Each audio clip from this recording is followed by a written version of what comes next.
आहार, औषध, अभय एवं ज्ञान। शास्त्रों में वर्णित है ये 4 प्रकार के दान। इनसे होता है प्राणी मात्र का कल्याण। परम पूज्य वात्सल्य मूर्ति जिन धर्म प्रभाविका आर्य रत्न श्री 105 सृष्टि भूषण माता जी की मंगल प्रेरणा एवं आशीर्वाद से सृष्टि मंगलम सेवा समिति के तत्वावधान में संचालित किए जा रहे हैं अनेकानेक आध्यात्मिक पुण्य के कार्य। साधुओं के आहार, विहार, औषधि एवं संयम उपकरण, पिछी, कमंडल, शास्त्र आदि की व्यवस्थाएं कई वर्षों से सुचारू रूप से उपलब्ध कराई जा रही हैं।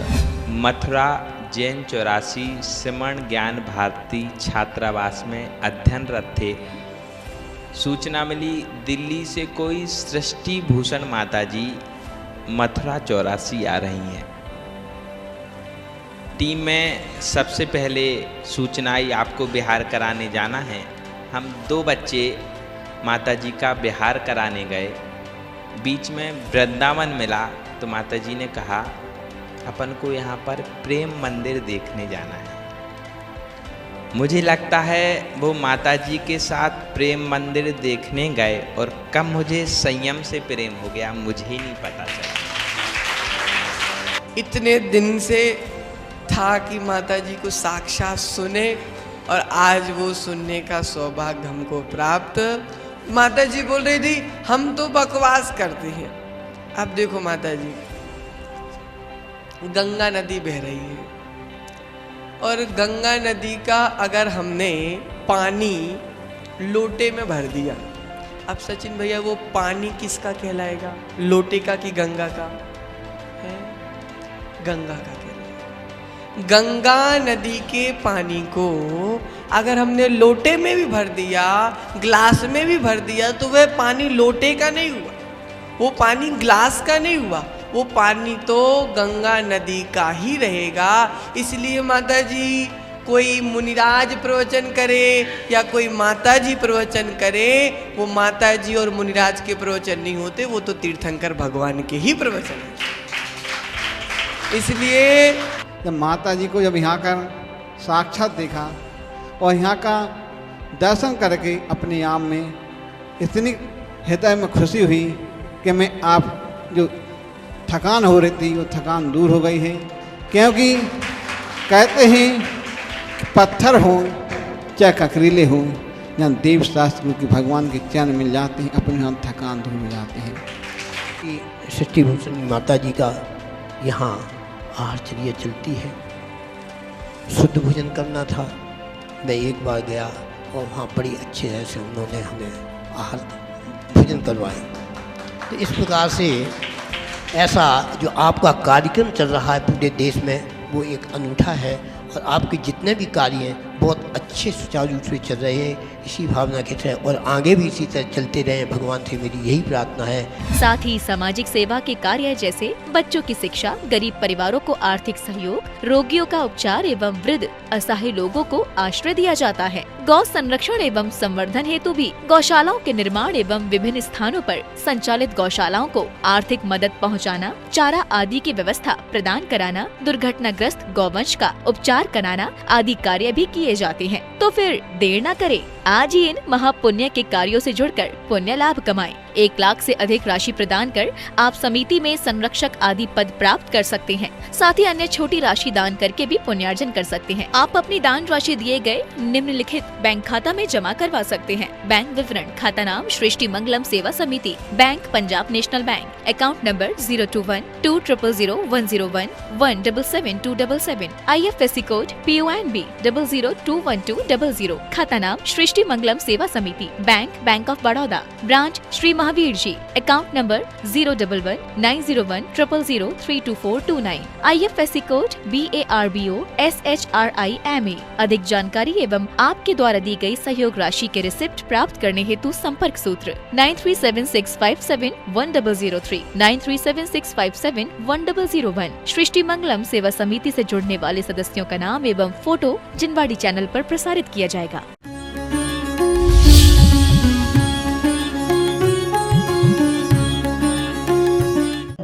दुनिया ने बहुत विकास किया। दुनिया ने इतना विकास किया है कि अब आदमी चांद पर जाने लगा है। आदमी चांद पर जाने लगा है, आदमी चांद पर आने लगा है। ना जाने कब मिटेगा आदमी, क्योंकि आदमी आदमी को देखकर ही गुर्राने लगा है। आदमी आदमी को देखकर ही गुर्राने लगा है। आदमी की सिर्फ आदमियत ये है कि वो भगवान बन जाए। बाकी आदमी की देह में ऐसा क्या है? आदमी का जिस्म क्या है जिस पे सैदा है जहां? आदमी का जिस्म क्या है जिस पे सैदा है जहां? एक मिट्टी की इमारत, एक मामूली मकान। खून इसमें गारा है और ईंट इसमें हड्डियां, और चंद सांसों पर टिका है ये खमामी नूर जहां। मौत की झकझोर आंधी जिस दिन भी टकराएगी, दम की दम से यही इमारत टूट कर गिर जाएगी। दम की दम से यही इमारत टूट कर गिर जाएगी कि वास्तव में कुछ नहीं है। आदमी सिर्फ इसलिए अच्छा है कि वो मनन कर सकता है, चिंतन कर सकता है। जानवर सोच सकता है लेकिन मनन और चिंतन नहीं कर सकता है। लेकिन हमने जो सोचना था उसके विपरीत सोचना चालू कर दिया। हमें वो दिखता है जो सामने गलत हो रहा है, हमें वो नहीं दिखता है जो हम गलत करके आए हैं। हम रोज पढ़ लेते हैं, स्वयं किए जो कर्म सुभासु फल निश्चय ही वे देते, करे आप फल दे अन्य तो स्वयं किए निष्फल होते हैं। हम ये कह देते हैं कि स्वयं किए जो कर्म सुभासु फल निश्चय ही वे देते। कोई हमें 2 गालियां दे दे तो हम 4 देने को तैयार रहते हैं। हम ये नहीं सोचते उसने 2 दिया था 2 में निपटने दो काम, क्योंकि हम उसे दोष देते हैं। हमें घाटा पड़ जाए, हमारे घर झगड़ा हो जाए, कुछ भी हो जाए, हम क्या कहते हैं उसने हमारे घर में ऐसा करा दिया।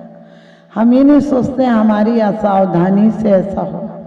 सामने वाला कोशिश कर सकता है, उससे सफल होना या नहीं होने देना ये हमारे हाथ की बात है। हम इतने कमजोर नहीं कि कोई जब चाहे हमें गुस्सा करा दे, जब चाहे हमें अभिमान दिला दे, जब चाहे हमसे मायाचारी करा ले। लेकिन सच बताना, हम कितनी भी शांतिनाथ की पूजा कर लें, ना शांति अर्थ पूज्य रहता। वास्तव में भगवान आप शांतिनाथ हो, लेकिन हमारे अंदर शांति नहीं आ रही है। कोई गया कहने लगे हम तुभुन जी गए, शिखर जी गए, सोनागिर गए, गिरनार गए, लेकिन हमें शांति नहीं मिली। माता जी आपके पास आए, हमको मिल जाएगी कि नहीं शांति? हमने कहा ये बता कि अशांति यहाँ पैदा की थी कि कहीं और पैदा की? हमने कि अशांति पैदा करने के लिए हमसे नहीं पूछा, आप शांति के लिए हमसे क्यों पूछ रहे हो? उन्होंने कहा फिर भी आप बताइए शांति कैसे मिलेगी? हमने कहा जिस रास्ते अशांति मिली उस रास्ते को बदल दो, शांति मिलेगी। ध्यान रखना, हम अशांति बड़े शौक से पैदा करते हैं। जितनी ऊर्जा हम अशांति में लगाते हैं, काश उससे 10% ऊर्जा हम शांति में लगा लें। हमारे व्यापार जो हैं वो हैं, लेकिन हम रातों की नींद हराम करें व्यापारों की चिंता। हमारे पास यदि 2-4 लाख भी है तो चलेगा 2-3-4 साल का, लेकिन हमारी आवश्यकताएं जरूरत से ज्यादा बढ़ गई। कहते हैं इन शौक को सीमाओं में बांधे रखिए, इन शौक को सीमाओं में बांधे रखिए, वरना ये शौक गुनाहों में बदल जाएंगे। जितने क्राइम हो रहे हैं और जितने बड़े दंगे फसाद होते हैं, जितने बड़े पकड़े जाते हैं लोग अपराधी, उनसे पूछो एक ही बात बोलते हैं, हमें इस चीज का शौक था, हमें बड़े आदमी बनने का शौक था, हमें नाम का शौक था। क्योंकि मैं हमेशा कहती हूँ बुलंदी देर तक किस शख्स के हिस्से में होती है, बुलंदी देर तक किस शख्स के हिस्से में होती है, और बहुत ऊंची इमारत हर घड़ी खतरे में होती है। बहुत ऊंची इमारत हर घड़ी खतरे में होती है। हम जमीन पर रहना क्यों भूल गए? हम आसमान की बात करते हैं। हम जिस पर्याय में रह रहे हैं उस पर्याय के सुंदर बनाने की नहीं सोचते हैं। हम हमेशा सोचते हैं मर के स्वर्ग जाएंगे। हमने कहा जमीन पे स्वर्ग बनाओ। इसको यदि स्वर्ग बनाना है तो स्वर्ग के बीज भी पैदा हो जाएंगे। ये जीवन यदि स्वर्ग नहीं बना तो मर के स्वर्ग जाना कपोल कल्पना है। हम हमेशा कहते हैं हमारे भगवान ऐसे। आपको पता है, हम अर्थी को कंधे पर रखते तो कहते हैं फलाने ऐसे थे, फलाने ऐसे थे। अरे जो चले गए उनके लिए क्या रोना? उनके लिए तो वो रोते हैं जो खुद जीवन में कुछ नहीं कर पाते। वो अपने बाप दादों के झंडे लिए रहते हैं और झंडों में इतने चिल्लाते हैं, वो सोचते हैं जितने चिल्लाएंगे उतने ही लोग सोचेंगे हम बड़े आदमी, क्योंकि खुद तो भले आदमी नहीं बन पा रहे। हम भी बोलते हैं महावीर अहिंसा परमो धर्म, अहिंसा बची है क्या? सच पूछो, ये चींटी नहीं मारना ये सब तुम्हारी व्यवहारिक अहिंसा है, लेकिन हमारे दिलों में कितनी हिंसा पल रही है। एक दूसरे को देखकर हम खुश नहीं है, फिर कहते हैं सुखी रहे सब जीव जगत में कोई कभी न घबरा। क्या बोलते हैं, ईर्षा द्वेष बहन न हमारे संतोष सामृत पिया करे। ईर्षा तो पग पग पर चलती है। पुरुषों को क्रोध होता है और ईर्षाओं, औरतों को ईर्षा होती है। उजागर क्रोध हो जाता है, छुपी हुई ईर्षा होती है। और हमें हर पल देखो, हमारे क्रोध का कोई स्टैंडर्ड ही नहीं रहा, कहाँ आना, कहीं भी आ जाता है, किसी को भी आ जाता है, किसी पर भी आ जाता है। छोटी छोटी सी बातों पे अपना कुछ तो मानवता बढ़ाओ, अपनी कुछ गरिमा बनाओ, कहाँ आना, किस पर आना और क्यों आना और इसका क्या फल मिलेगा। लेकिन नहीं, हमने क्रोध को नेचर बना लिया। फिर बोलते हैं कि भगवान समाधि मरण करा दो। हमने कहा जिसका सुमरण नहीं आएगा उसके जीवन में, उसमें समाधि मरण नहीं आ सकता है। सुमरण हो तो समाधि मरण होता है, सुमरण हो, सुमरण हो तो सुमरण होता है। हमारा सुमरण किसका है? हम किसको याद करते हैं? कहते हैं कि वास्तव में हम किसको याद कर रहे हैं? उसने मेरे साथ बुरा किया, उसने गाली दी, उसने मेरे से जय जिनेंद नहीं की, उसने मेरा 2 पैसा रख लिया, उसने मेरे को मिलनी अच्छी नहीं की, उसने दावत अच्छी नहीं दी। ये सब क्या भूखमरे हैं हम लोग? हम बिल्कुल भूखमरे हैं जो सोचते हैं कि किसी की दावत से हमारा पेट भर जाएगा। हम संयम की बात क्यों नहीं सोचते हैं कि बहुत बार खाया है, खा खा कर मरे हैं। दुनिया में हिसाब लगाना, खाकर ज्यादा लोग मरते हैं, भूखे कम लोग मरते हैं। ज्यादा लोग खाने पचाने को ज्यादा दौड़ते हैं, पाने को कम दौड़ते हैं। समस्या दोनों की, एक खाने को पाने को दौड़ रहा है, एक खाना पचाने के लिए दौड़ रहा है। एक पेट को कम करने के लिए दौड़ रहा है, एक पेट भरने के लिए दौड़ रहा है।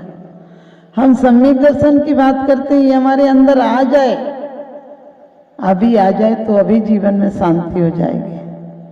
हमारे जीवन में सम्यक दर्शन नाम की चीज नहीं है। हम मंदिरों में आकर कितनी भी पूजन पाठ कर लें, हम शांति धारा में पढ़ते हैं गो महिष अज कटम मर मटमवादी का क्या बचने दिया आज के आदमी ने? गाय नहीं बचने दी, भैंस नहीं बचने दिया, आंसू नहीं बचने दिया, कटम्ब नहीं बचने दिया, कुटुंब नहीं बचने दिया। कुछ बचा है जो उसको शांति धारा में कह रहे हैं? हम सबसे ज्यादा झूठ बोलते हैं। हम सबसे ज्यादा त्रिलोकीनाथ के सामने झूठ बोलते हैं। कहती मेरी तो सेवनी ताते करो पुकार, तुम बिन में व्याकुल भयो जैसे जल बिन मीन। कितनी बड़ी झूठ बोलते हैं। मछली को किसी दिन तपती दोपहरी में मछुआरा रेत पर फेंक देता, तब उससे पता चलता है कि वहां जिंदगी थी या मौत, तब तड़पता है। हमारी हालत भी ऐसी नहीं हो रही है। हम आखिरी टाइम में कहते हैं अब सुधार दो। क्या सुधारेगा परमात्मा? हम जिस जीवन में रह रहे हैं उसको नरक बना रखा। सच बताना, हर आदमी कहता घर में फंसे हैं। घर कोई दीवालों का नाम होता है क्या? लोग कहते हैं गृहस्थी में फंसे। हमने कही गृहस्थी किसी चीज का नाम है, किसी व्यक्ति का नाम है, किसी वस्तु का नाम है, किसी बाजार का नाम है। किस चीज का नाम है गृहस्थी? ग्रस्त तो होना बुरा नहीं है, ग्रसना बुरा है, गृहस्थी पना बुरा है। कौन कहता है? हमारे आचार्यों ने तो कहा गेही पे ग्रह में न रंग जो जलते की भिन्न कमल है, नगरी नारी को प्यार यथा कादी में है मुअमल है। जब जब संसार का कैदी बनूं, निस्वार्थ भाव से कर्म करूं, फिर अंत समय में प्राण तजू निराकार तुम्हारे चरणों में। क्या भावना भाई है। लोग घर में रहकर भी संसार की चिंता भी करते, फिर धर्म की चिंता भी करते। चिंतन नहीं करते हैं, बस कैसे मोक्ष हो जाए, भगवान मोक्ष दे दो। हमने कहा कोई दुकान खोल रखी क्या, तुम दे देगा? 1-2 डिब्बी चावल में मोक्ष के मार्केट खोल के बैठा है क्या? अरे जहाँ जहाँ हमारा राग कम होगा वहाँ वहाँ मोक्ष मार्ग शुरू हो जाएगा। और राग का मतलब ये नहीं है कि मुंह फुला के बोलो मेरा पत्नी से कोई मतलब नहीं, मेरे बच्चों से कोई मतलब नहीं। अरे सबके बीच रहो। जो इंसान से प्रेम करना नहीं सीख पाएगा वो भगवान से क्या प्रेम करेगा? जो इंसान से इंसान का रिश्ता नहीं बना पाए वो परमात्मा से क्या रिश्ता बनाएगा? यहाँ दुनिया में बीज डालो, इतने खुशी के बीज डालो कि अगले बार उपवन तैयार मिले, लेकिन हम कांटों के बीज डाल रहे हैं। हम हमेशा देखना क्या करें, जिंदगी काट रहे हैं। अरे काट क्यों रहे हैं? हमें पाप काटने को मिली थी, जिंदगी को क्या काटना? जिंदगी तो काट ही रही है, हमें भी काटेगी। फिर क्या मतलब हम धर्मात्मा होने का? हमें जिंदगी नहीं काटे, हम जिंदगी को एक उत्सव बना दें। रोज हमारा जिंदगी त्योहार हो जाए, रोज हमारे जीवन में महोत्सव हो जाए। हम किसी से मिलते हैं तो मुरझाए रात को चिंता करते करते सो जाते हैं, और सुबह उठते हैं तो वही सबसे पहले लोग परमात्मा का ध्यान करते थे। हमारे बुजुर्ग सोने के पहले कायोत्सर्ग करते थे और उठने के शुरुआत में कायोत्सर्ग करके किसी से बात करते थे। सबसे पहले हाथों में 2 सिद्ध जीवन रेखा मिलती है तो सिद्ध शिला है। 24 तीर्थंकर हैं और ये आत्मदेव कहता तू भी ऐसी शक्ति रखता है। इसका ख्याल आता है किसी को कि मैं भी परमात्मा हूँ। परमात्मा तूने सिद्ध शिला तो मेरी किस्मत में बना कर देखी।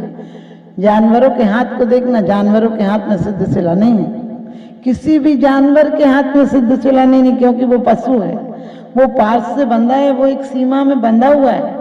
लेकिन हम मनुष्य हैं, हम बंधन तोड़ सकते हैं। हमारी स्वतंत्रता है कि हम बंधन तोड़ें या बांधें। तो आप सब लोग भी अपने जीवन को मायूसी से मत जियो। क्यों कहते जीवन में कभी उदास मत होना, जीवन में कभी उदास मत होना, जीवन से कभी निराश मत होना। अरे हाथ की लकीरों से क्या होता है?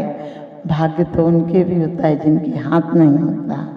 भाग्य तो उनके भी होता है जिनके हाथ नहीं होता। एक बार 2 फकीर, एक फकीर के पास एक चेला आया, कहने लगा मुझे आपके साथ रहना।